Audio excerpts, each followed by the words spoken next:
विशुद्ध विज्ञान घनस्वरूपं विज्ञान विस्राणन बद्ध दीक्षं दयानिधिं देहभृतां शरण्यं देवं हयग्रीवमहं प्रपद्ये நமஸ்துபாய். இன்றைய தினம் ஆதிசங்கரர் அருளிய ஸ்ரீ சுப்பிரமணிய புஜங்கத்தினுடைய ஸ்லோகன் நம்பர் 12, 13 and 14. இந்த 3 ஸ்லோகங்கள் என்னென்ன, அதனுடைய பதச்சேதம், பிரதிபதார்த்தம், பாவார்த்தம் என்ன அப்படிங்கிறத நாம தெரிஞ்சுக்க போறோம். இதற்கு முன்னாடி நாம ஸ்லோகம் நம்பர் 11 வரைக்கும் பார்த்துருந்தோம். கடைசியா பார்த்த 3 ஸ்லோகங்கள்ல நம்ம என்ன பார்த்துட்டே வந்துருந்தோம், முருகப்பெருமானுடைய இந்த பாதாதிகேச பர்யந்தம்னு சொல்லக்கூடிய வர்ணனை அப்படிங்கிற ரீதியில அழகா அவரை வர்ணிச்சுட்டே வரார். அவருடைய தாமரை போன்ற பாதங்கள் அதை வர்ணிச்சார்.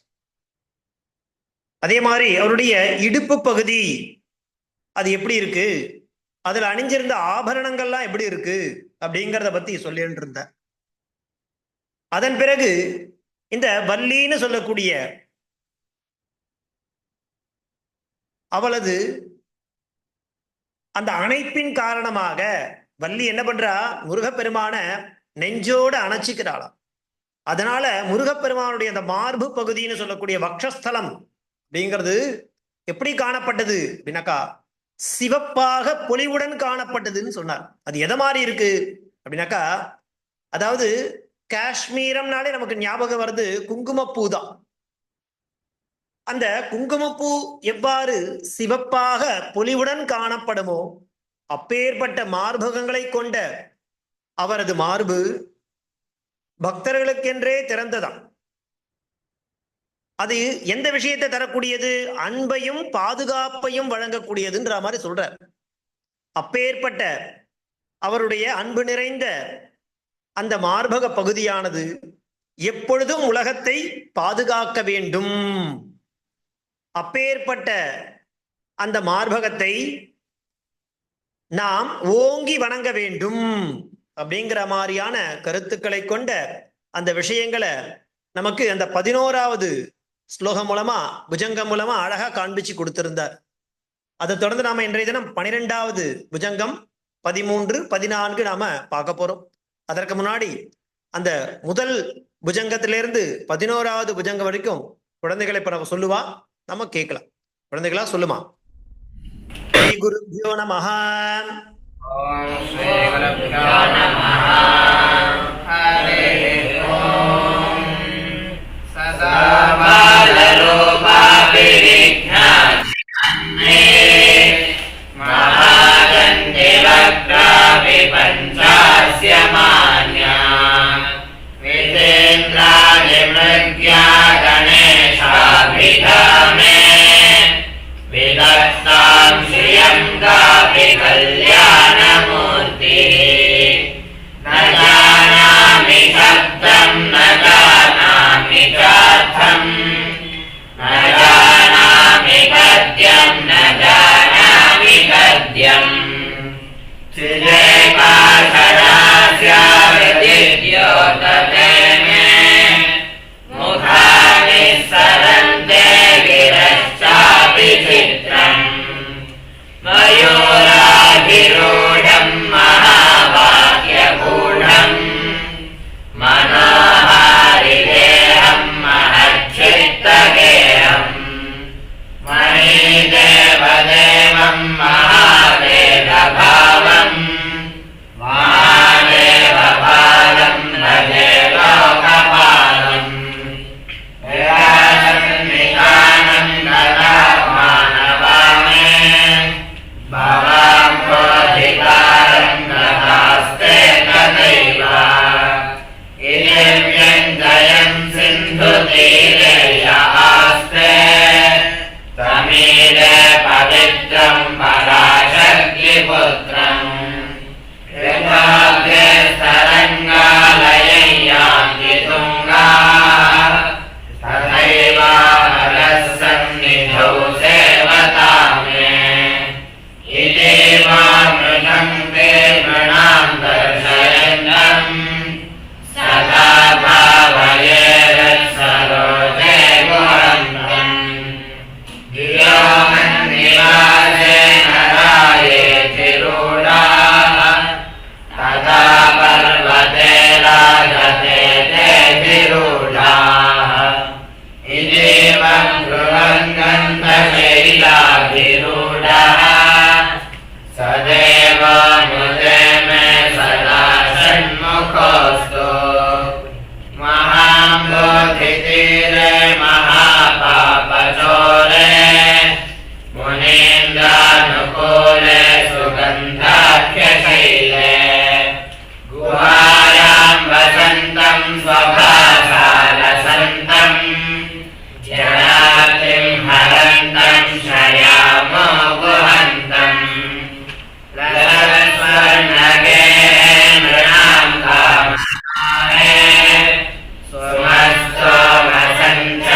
பாருங்க. அடுத்தது 12வது புஜங்கம்.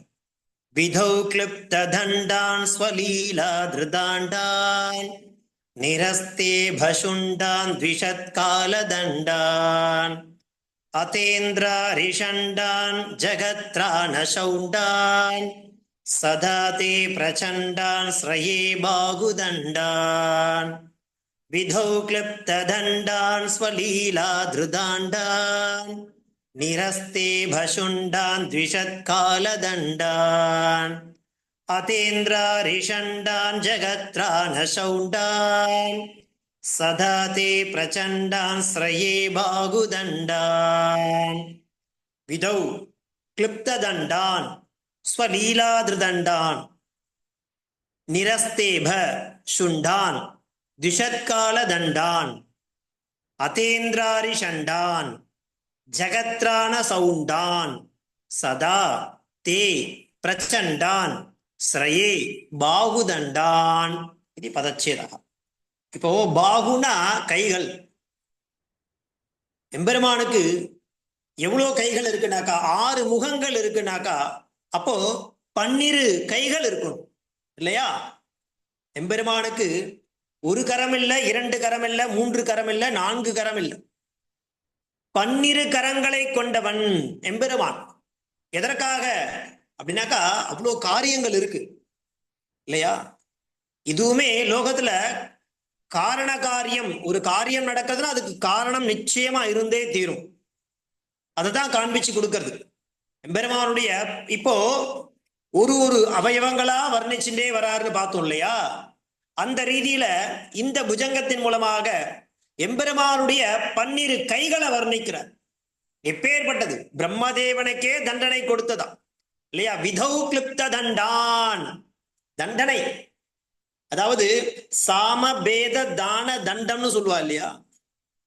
4 கிரமத்துல இருக்கும். ஒரு விஷயத்தை நாம அணுகிறோம் அப்படின்னாக்கா கௌட்டில்யர் அர்த்த சாஸ்திரத்துல சொல்லி கொடுக்கிறது நமக்கு சாம பேத தான தண்டம். இந்த கடைசி நிலைப்பாடுதான் தண்டம். இங்க பாருங்க, பிரம்மதேவனுக்கே தண்டனை கொடுத்தது. விதௌ கிளிப்த தண்டான் ஸ்வலீலா திருதாண்டான்.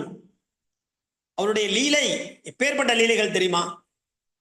எளிதிலேயே அண்ட சராச்சரங்களையும் என்ன பண்ணக்கூடியவர், தாங்கி பிடிக்கக்கூடியவர். அப்பேற்பட்ட லீலை அவரது இல்லையா? கஜாசுரன் அப்படிங்கிற ஒரு அசுரனை எப்படி வந்தா அவன் அப்படின்னாக்கா துதிக்கையால தாக்க வந்தான். அப்படி துதிக்கையால தாக்க வந்த அந்த கஜாசுரனுடைய துதிக்கையே ஒரே கையால் அப்படி ஒதுக்கி தள்ளியவர். அது மாத்திரமில்ல, எதிரிகளை காலதண்டவன அப்படி விரட்டி அடிப்பார். பாருங்க, நிரஸ்தேபசுண்டான் துஷத் காலதண்டான். எதிரிகளுக்கு காலனை போல காட்சி கொடுக்கக்கூடிய யமன். எதிரிகள் பார்த்தாலே பயப்படக்கூடிய அளவிற்கு அவருடைய கரங்கள் அப்பேற்பட்ட சக்தி கொண்டது இல்லையா? திஷத் காலதண்டான் அதேந்திராரிஷண்டான். அதாவது இந்திரன் இல்லையா? இந்திரனுடைய எதிரிகளை அவ்வப்போது அழித்து என்ன பண்ணுவார்னாக்கா இந்த உலகத்தை காத்தவர். அதேந்திராரி சண்டான். அது மாத்திரமில்ல, ஜகத்ரான சவுண்டான். ஜகத்னா உலகம். இந்த உலகத்தை அவ்வப்போது அழிவிலிருந்து காப்பாற்றியவர் இல்லையா? அப்பேற்பட்ட பெருமைக்குரியவர் அந்த முருகப்பெருமான். அவருடைய கைகளுக்கு இப்பேற்பட்ட பராக்கிரமங்கள் பொருந்தியது. பிரம்மதேவனுக்கே தண்டனை கொடுத்தவர். ரொம்ப சுலபமா எளிதிலே அண்ட சராசரங்களையும் தாங்கக்கூடியவர். கஜாசுரன் சொல்லக்கூடிய அசுரனுடைய துதிக்கையை அப்படி ஒரே கையால ஒதுக்கி தள்ளியவர். அது மாத்திரமா, எவ்வளவு எதிரிகள் இருந்தாலும் காலதண்டமென அப்படி விரட்டி அடித்தவர். இந்திரனுடைய எதிரிகளை என்ன பண்ணார்னா அவ்வப்போது அழித்து, ஏன்னா இந்திரனுடைய எதிரிகளால் இந்த உலகத்திற்கு அழிவு ஏற்பட்டது பல சமயம். அப்படி இந்த உலகத்தை பல அழிவிலிருந்து காத்தவர். அதான் சொல்ற, விதௌ கிளிப்த தண்டான் ஸ்வலீலா திருதாண்டான் நிரஸ்தேபசுண்டான் துஷத் காலதண்டான் அதேந்திராரிஷண்டான் ஜகத்ராண சவுண்டான் சதா தே பிரச்சண்டான். அப்படி எதிரிகளுக்கு எப்பவுமே ஒரு பயத்தை காண்பிக்கக்கூடிய, சதா, சதா ஆல்வேஸ், எப்பொழுதும், ஸ்ரயே இல்லையா? அப்பேற்பட்ட அந்த 12 கைகளை ஸ்ரயே, ஸ்ரயன்னு அர்த்தம் சரணடைகின்றேன் அர்த்தம். அகம் ஸ்ரயே, ஆஸ்ரயே இத்தியர்த்தா. ஸ்ரயே நாம ஆஸ்ரயே, ஆஸ்ரயன்னு அர்த்தம் சரணடைகின்றேன் அர்த்தம். ஒரு ஒரு அவயவத்தா சொல்லி அந்த அவயவத்தினுடைய விசேஷணத்தை சொல்லி அப்பேற்பட்ட அவயவத்தை நான் சரணடைகின்றேன் அப்படிங்கிற மாதிரி. தே பிரச்சண்டான் ஸ்ரயே, எப்போ அப்படின்னா சதா ஸ்ரயே, அப்படிப்பட்ட அவருக்கு நான் எப்பொழுதும் அவரை சரணடைகின்றேன் இல்லையா. எதற்கு? பாகுதண்டான், எல்லா விஷயங்களுக்கும் தனது கைகள் மூலமாக தண்டனையை வழங்கக்கூடியவர். அப்பேற்பட்ட பெருமைமிக்க அந்த கைகளை நான் அகம் ஆஸ்ரயே சரணடைகின்றேன் சொல்றான். விதௌ கிளிப்த தண்டான் ஸ்வலீலா திருதாண்டான் நிரஸ்தேப சுண்டான் துஷத்கால தண்டான் அதேந்திராரிஷண்டான் ஜெகத்ராண சவுண்டான் சதாதே பிரச்சண்டான் ஸ்ரயே பாகு தண்டான் அப்படிங்கிறதாக இந்த 12வது புஜங்கமானது அமைஞ்சிருக்கு. இப்ப அந்த புஜங்கத்தை 2 தடவை குழந்தைகள் சொல்லுவா, மற்றவாலாம் கேளுங்க. சொல்லுங்கம்மா குழந்தைங்க.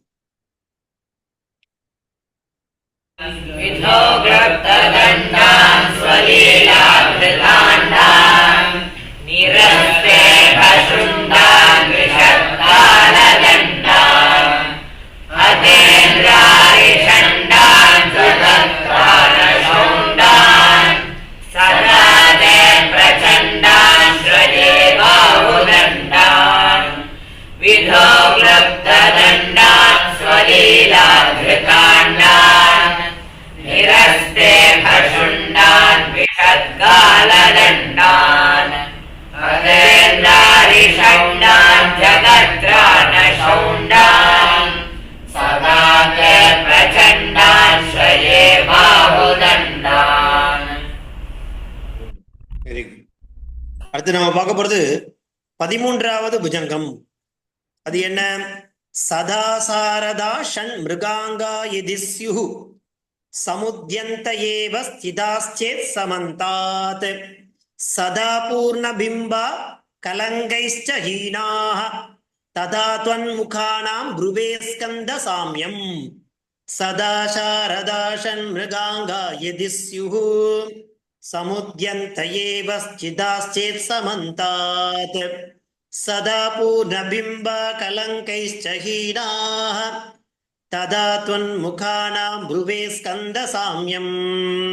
சதா சாரதாஹ ஷண்மிருகாங்கா யதி ஸ்யுஹு சமுத்யந்த ஏவ ஸ்திதாஹ சேத் சமந்ததாத் சதா பூர்ணபிம்பாஹ கலங்கைஸ்ச கலங்கஹ ப்ளஸ் ச ஹீனாஹ ததா த்வத் முகானாம் ப்ருவே ஸ்கந்த சாம்யம் இது பதச்சேதः.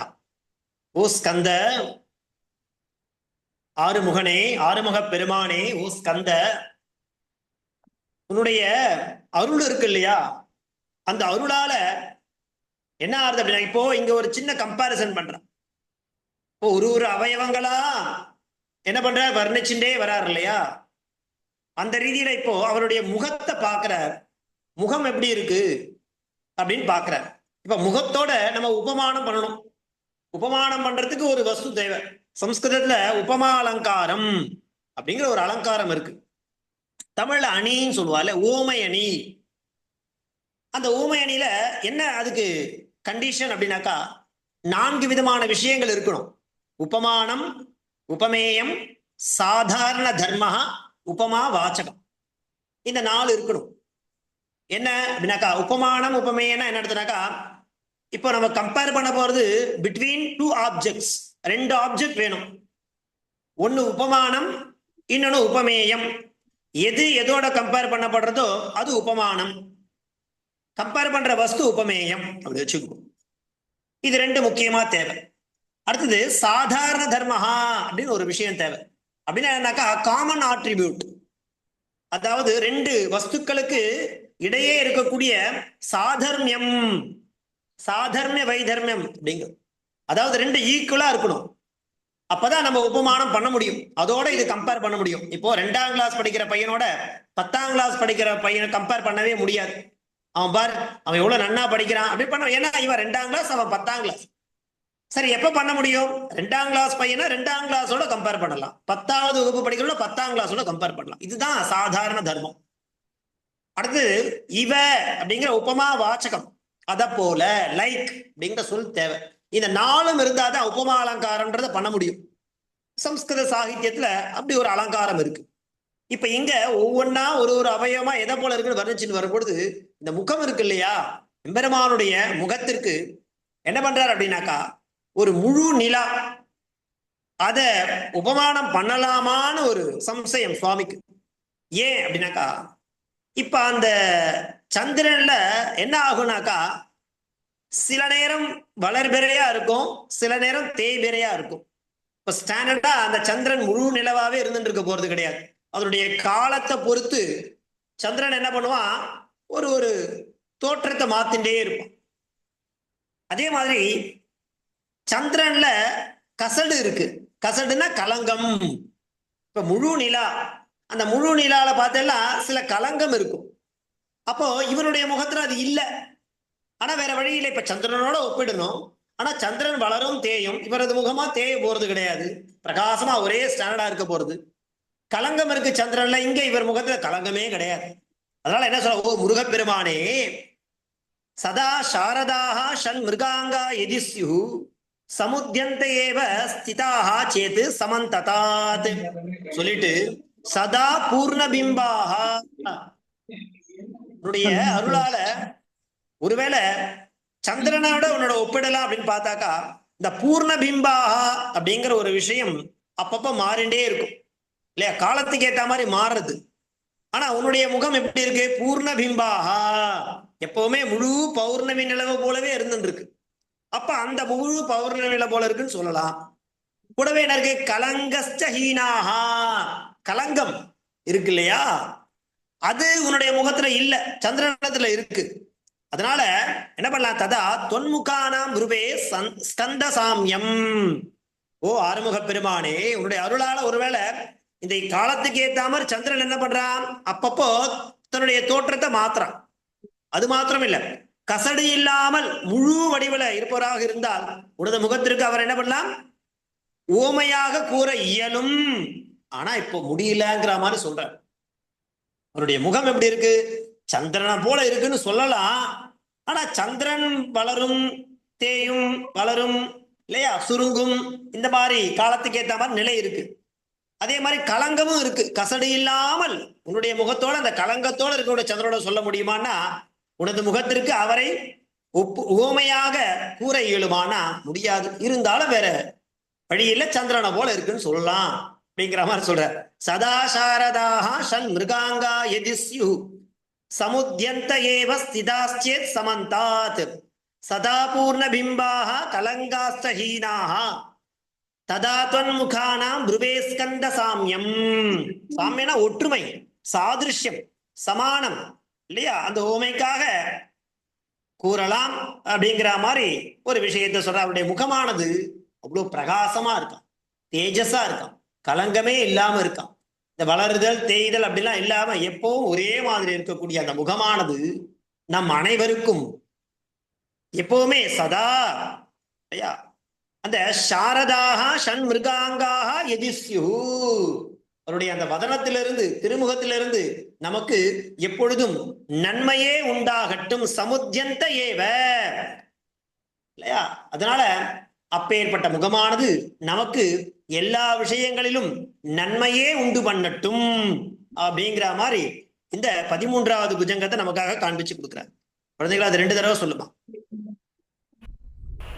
சதா சாரதா ஷண் மிருகாங்கா எதிஸ்யுஹ சமுத்யந்த ஏவ ஸ்திதாச்சேத் சமந்தாத் சதா பூர்ணபிம்பாः கலங்கைஸ்தஹீனாः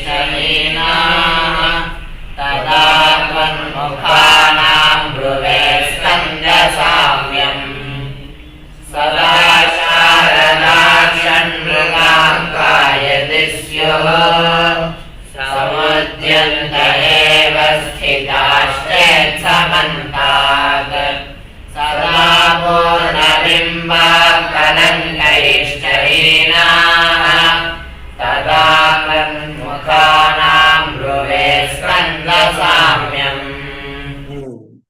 இப்பொழுது நாம் பார்க்க போறது 14வது புஜங்கம். அது என்ன புஜங்கம், அதனுடைய அர்த்தம் என்ன பார்க்கலாம். ஸ்புரன் மந்தஹாசை சஹம்சாணி சஞ்சத் கடாக்ஷா பலி பிருங்க சங்கோஜ்வலானி சுதாஸ்யந்தி பிம்பதராணி சசூனோ தவாலோகயேஷன் முகாபூம்புருஹாணி.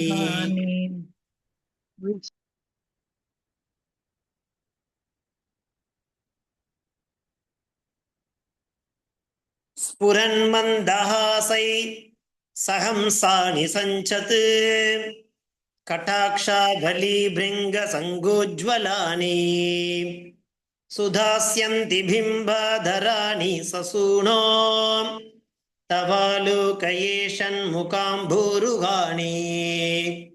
இது 14வது புஜங்கம். இப்போ சுவாமியினுடைய உதடு, இப்போ முகம்னு சொல்லிட்டார்.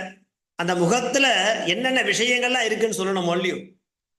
அந்த முகத்துல இல்லையா, முகங்கள் 6 முகம் இருக்கு. ஷண்முகஹா அப்படின்னு பார்த்தோம். அந்த ஷண்முகம், ஒவ்வொரு முகங்களும் எப்படி இருக்குனாக்கா 6 தாமரைகள் அவருடைய முகங்கள்ல நான் பார்க்கிறேன்.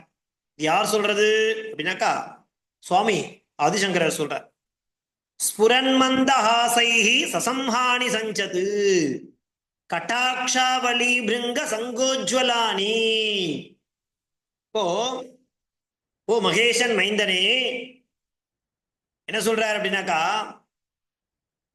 அவருடைய முகம் இருக்கு இல்லையா, அது எப்படி இருக்கு, 6 முகங்கள் காணப்படுறது. ஒரு முகமும் 6 தாமரைகள் அப்படிங்கிற மாதிரிதான் நான் காண்கிறேன் அப்படிங்கிற. அந்த முகத்துல இந்த புன்முறுவல் அப்படிங்கிறது இருப்பதால அது என்ன தெரியுது, அன்னங்கள், அன்னப்பறவை இல்லையா.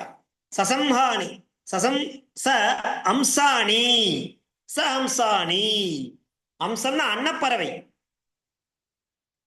அவருடைய முகத்துல இந்த மந்தஹாசன அந்த புன்முறுவல், மந்தஹாசைஹி ஸ்புரத் எப்படி இருக்கு, ச அம்சாணி சஞ்சத்து.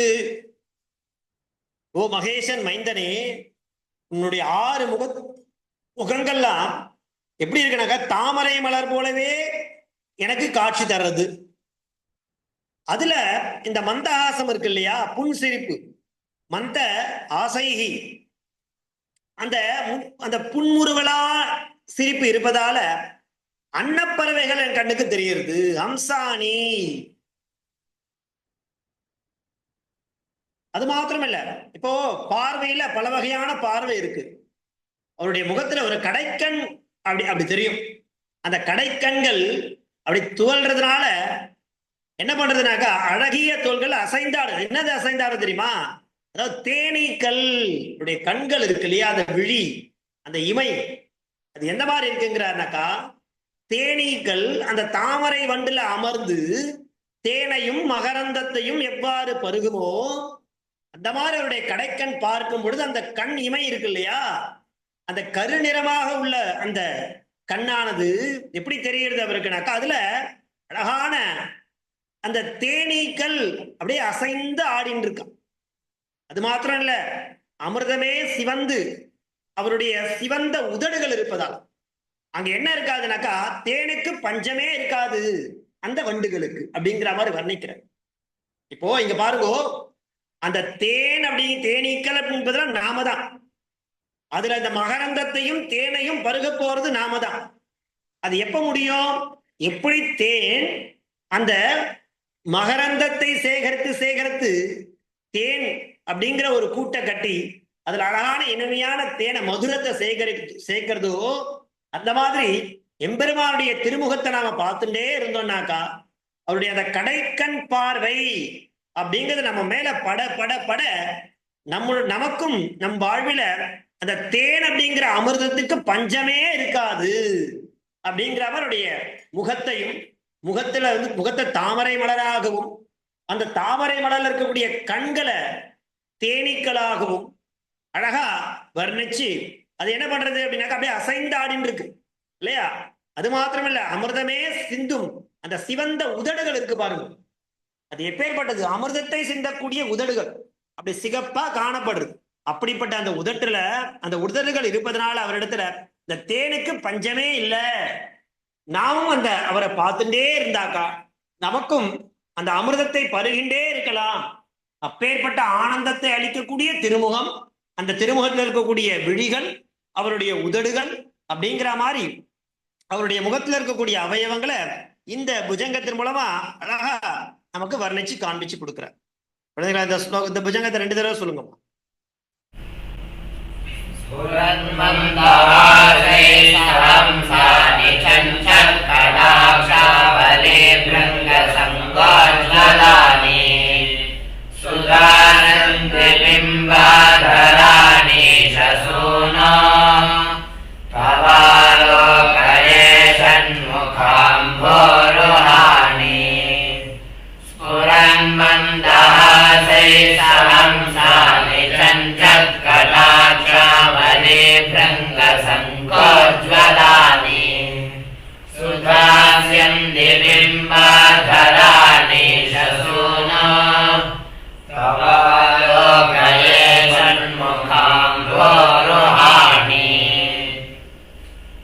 இன்றைய தினம் 3 புஜங்கங்களை பார்த்தோம். 12, 13, 14 சொல்லக்கூடிய 3 புஜங்கங்கள் என்னென்ன கவிநடை, அதாவது கவிதை அப்படிங்கிறது ரொம்ப அழகா காண்பிச்சு கொடுத்திருப்பார் சுவாமி. சுவாமியை அனுபவிக்கிறது பாதாதிகேத பர்யந்தம் அவருடைய அவயவங்கள் எப்படி எப்படி இருக்கு, அந்த அவயவங்கள் ஒவ்வொன்றும் நமக்கு ஒரு பலனை தரக்கூடியது அப்படிங்கிறதாகவும் சொல்லி நம் இன்னல்களை போக்கக்கூடிய அந்த சண்முகனுடைய 6 முகங்கள் கொண்ட அவருடைய விழிகள் நம்மீது பட வேண்டும் அப்படின்னா இந்த சுப்பிரமணிய புஜங்கத்தை நாம எப்பெல்லாம் அவகாசம் கிடைக்கிறது அப்பெல்லாம் உட்கார்ந்து சொன்னா போரும். வாயால சொல்லி இந்த எம்பெருமான நம்ம மனதால தியானம் பண்ணா சகல விதமான சௌக்கியமும் நமக்கு உண்டாகும் அப்படிங்கிறதுக்காகத்தான் இந்த விஷயமானது ஸ்தோத்திரங்கள் மூலமாக நமக்கு ஆதிசங்கரர் அழகா அருளி செய்திருக்கார். மேற்பட்ட ஸ்தோத்திரத்தை இன்றைய தினம் 12, 13, 14 சொல்லக்கூடிய 3 புஜங்கங்களை பார்த்தோம். அடுத்த வகுப்புல அடுத்த 3 புஜங்கங்களோட நம்ம பார்க்கலாம். தாசம். தன்யவாதாக.